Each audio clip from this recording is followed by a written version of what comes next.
মই দেখি থকা সপোনটো যেন এদিন দিঠক হ'ব মই কেতিয়াও ভবা নাছিলোঁ, কিন্তু সেই সপোনটো দিঠক কৰিলে বা পূৰণ কৰিলে মোৰ ধনে। মোৰ মোবাইলটো বেয়া হৈ আছিলে, ভাবিছিলোঁ মোৰ জন্মদিনৰ দিনাখনে কিবা এটা নহয় কিবা এটা সি দিবই, ভাবিছিলোঁ মোবাইল এটা দিব বুলি। কিন্তু যেতিয়া সি ডিলাৰলৈ লৈ গৈছে, দি পিনি মোক লখিমীখন দেখাইছেগৈ, তেতিয়া ভাবিছোঁ আজি মই কিবা এটা পাম, মোৰ ভাবি থকা সপোনটো যেন পূৰণ হ'ব।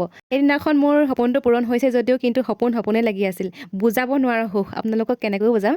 যি কি নহওক, মই এই ভাল লগা মুহূৰ্তবোৰ আপোনালোকৰ লগত শ্বেয়াৰ কৰিছোঁ। লগতে মোৰ ফেচবুক পৃষ্ঠাত সাঁচি ৰাখিছোঁ। আৰু এইফালে এতিয়া খাবলৈ আহিলোঁ, আমি বেলেগ একো নাখালোঁ, মানে পৰঠা খালোঁ ভোক লাগি থকা দেখি। মানে মই ফূৰ্তিতে খাবই নোৱাৰিলোঁ, ঘৰলৈ পেকিং কৰি লৈ আহিলোঁ। আৰু এইফালে চাওকচোন, মই লখিমীক ঘৰলৈ লৈ আহিলোঁ, আৰু এইফালে ইহঁতি খেলি আছিলে হ'লে, মোৰ প্ৰিয় সকলোতকৈ ইহঁতি। আৰু মই গাড়ী অনা দেখি ইমান ফূৰ্তি পাইছে নহয় ইহঁতি, মোতকৈও মানে ইহঁতৰহে বেছি ভাল লাগিছে। আৰু এইফালে এতিয়া মায়ে লখিমীক আদৰিবৰ কাৰণে ধুনীয়াকৈ সাজু কৰিছে। আৰু মোৰ এই ভিডিঅ'টোৰ যোগেদি ধুন তোমালৈ বহুত বহুত মৰম, কাৰণ মোক এই উপহাৰটো দিয়াৰ বাবে বুলি নহয়, কিন্তু তোমাৰ লগত সদায় মই আছোঁ আৰু সদায় থাকিম। আৰু মোৰ লগত এনেকৈ সদায় তুমি খং অভিমান এনেকৈ সদায় থাকিব, আৰু যাতে মোক বেলেগ একো নালাগে, সদায় আমাৰ মৰম ভাল পোৱাবোৰ যেন এনেকৈ থাকক। আৰু সদায় আপোনালোকেও আশীৰ্বাদ কৰিব। আৰু এই অকণমান ভিডিঅ' আপোনালোকৰ লগত শ্বেয়াৰ কৰিছোঁ, আশা কৰোঁ সকলোৱে একেলগে চাব আৰু কেনেকৈ পালে কমেণ্ট কৰি জনাব নাপাহৰিব।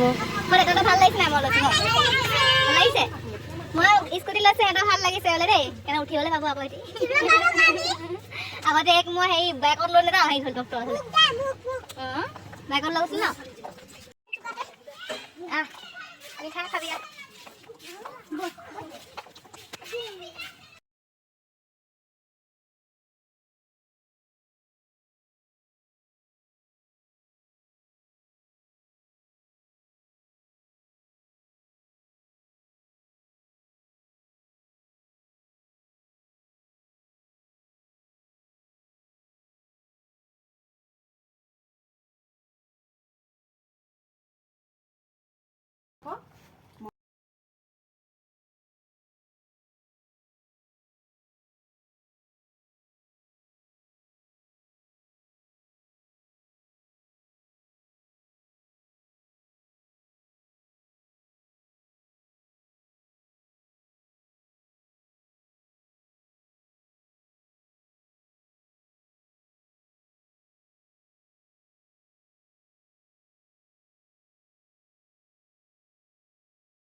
দৈ অহা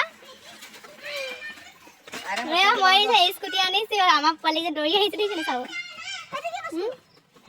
হেলমেট আনিছো।